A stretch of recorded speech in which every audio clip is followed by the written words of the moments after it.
right again. Well, Shay, here's a question. I know in the courtroom scene in the second movie, Bill talked about putting on the Proton packs. Were those things really that heavy in both movies and in slime blowers? Because I know you guys were the slime blowers. Were they really all that heavy? The packs that everybody have manufactured and you're all wearing today, they're about the weight of what we were wearing. They were heavy. They were 150 pounds.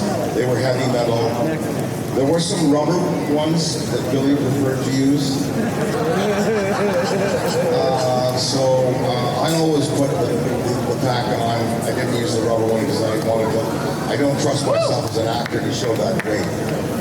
I could have faked it and put a rubber one on and pretended it was 150 pounds. No method. I'm going to put that thing on there, and it's going to be the real pack. But no, they were really, really heavy. But Billy did use the rubber one. It's looked the same. Gentlemen, I just want you guys to know the strength of your movie. I was 8 when it came out. I had a tremendous fear of death, like beyond uncontrollable. When this movie came out, it gave me all the courage to, face my fears, and I still use that on my little ones in my family, and it works. So I want to say thank you to everybody. Thank you very much. And that's why I enjoyed the girls film, because it also gave those little girls a chance to fight their demons, so thank you guys. We love heavy Ghostbusters. The idea of laughing in the face of death. Yeah. Let's take another couple questions. How about a Ghostbuster here?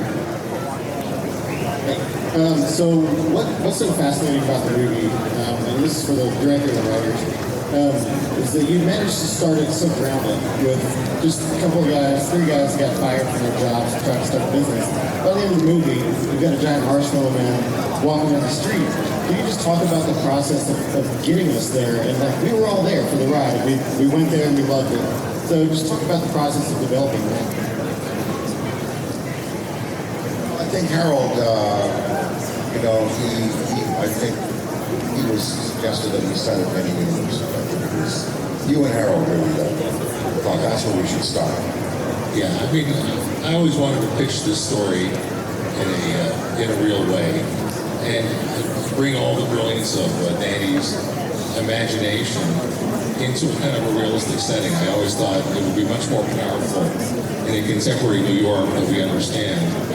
So a large terror dog in a condominium or an apartment in New York is much more interesting than seeing it run around in some fantasy scape where everything is sort of made up. And that was really the heart of it.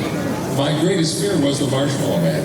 The Marshmallow Man was in Danny's original treatment. And I thought at the end it was kind of in that half. As one of many, many extraordinary creatures. But even in that script with so many other things, it stuck out as kind of a really wonderful, but kind of goofy idea. And it was the thing that I was the most worried about. I thought, we get away with everything. I'm not sure if we're going to get away with the Marshmallow Man. Sheldon Cobb, who's here somewhere, I think, who edited this movie and edited it brilliantly,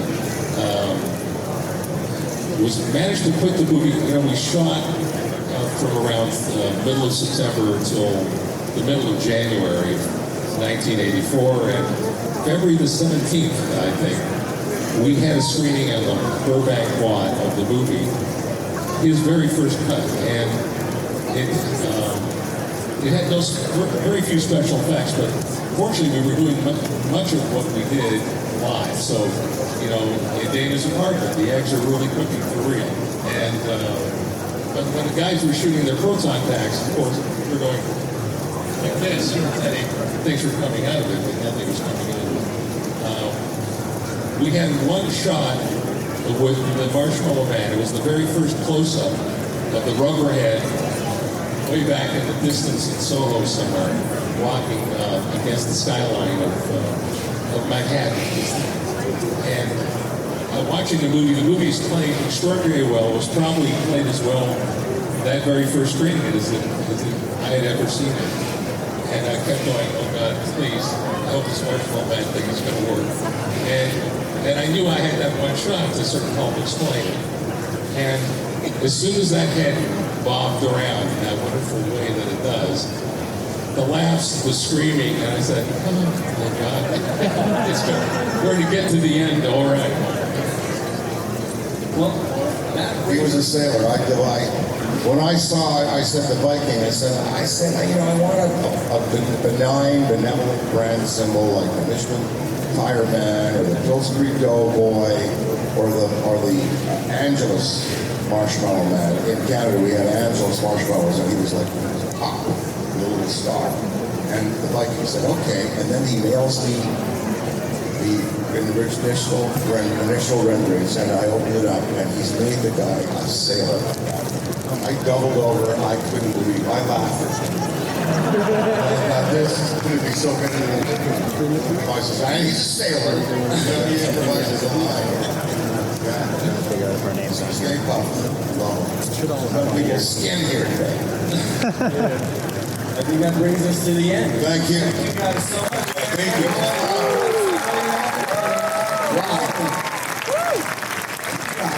Ghostbusters. Yes, we love it. Fantastic.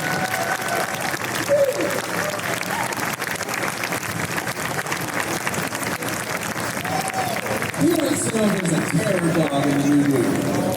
But I don't know if we can answer it. Lots of surprises. Thank you, guys. Thank you so much. Thank you, Anthony. Thank you, Ray. Thank you, Dan. Ivan and William. Thank you so much. That was fantastic.